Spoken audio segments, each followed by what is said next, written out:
মেরাজ পিতা আব্দুল কুদ্দুস যে গাঞ্জার ব্যবসা করে ভাল লেগে কইছে জানতাম। কোনো সিনেমার সংলাপ কিংবা নাটকের স্ক্রিপ্ট নয় এটি। নিজের নাম পরিচয় প্রকাশ করে ক্যামেরার সামনে বুক ফুলিয়ে দেশের আইন শৃঙ্খলা বাহিনীকে এভাবেই সরাসরি চ্যালেঞ্জ ছুড়ে দিয়েছেন এক মাদক ব্যবসায়ী। অবিশ্বাস্য ও চরম ঔদ্ধত্যপূর্ণ এই ভিডিওটি প্রকাশ পাওয়ার পর থেকেই সামাজিক যোগাযোগ মাধ্যমে এখন তোলপাড় চলছে।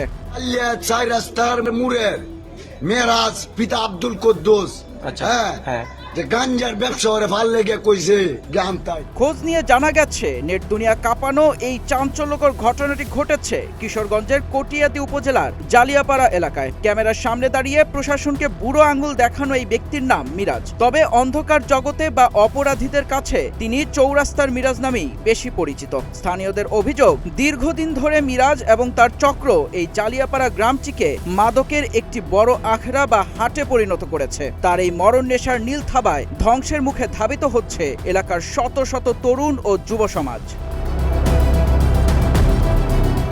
সাধারণত অন্যান্য মাদক কারবারিরা যেখানে প্রশাসনের ভয়ে গা ঢাকা দিয়ে চলে বা লুকিয়ে ব্যবসা করে, সেখানে এই মিরাজের গল্পটা একেবারেই উল্টো। দীর্ঘদিন ধরে আইনের চোখ ফাঁকি দিয়ে চলতে চলতে তার সাহস এখন আকাশচুম্বী। আর সেই দুঃসাহসের ওপর ভর করেই এবার তিনি ক্যামেরার সামনে দাঁড়িয়ে এমন কাণ্ড ঘটিয়ে বসলেন যা দেখে খোদ স্থানীয় বাসিন্দা ও সচেতন মহল তাজ্জব বনে গেছেন।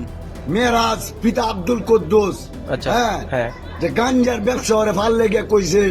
ভিডিওতে দেখা যায় অত্যন্ত তাচ্ছিল্য এবং অহংকারের সাথে মিরাজ নিজের পরিচয় দিচ্ছেন এবং বলছেন প্রশাসন যেন তাকে গ্রেফতার করে। তার এই প্রকাশ্য হুঙ্কার ও ঔদ্ধত্য দেখে সামাজিক যোগাযোগ মাধ্যমে এখন নিন্দার ঝড় বইছে। সাধারণ মানুষের মনে একটাই প্রশ্ন, আইন প্রশাসনকে বুড়ো আঙুল দেখানো এই মাদক ব্যবসায়ী আসলে কতটা শক্তিশালী যে সে এত বড় সাহস পায়। স্থানীয় বাসিন্দাদের দাবি, এই ব্যক্তি দীর্ঘদিন ধরে এলাকায় বুক ফুলিয়ে মাদকের সাম্রাজ্য চালালেও অজ্ঞাত কোনো এক কারণে তার বিরুদ্ধে এতদিন পর্যন্ত কোনো কার্যকর পদক্ষেপ নেওয়া হয়নি।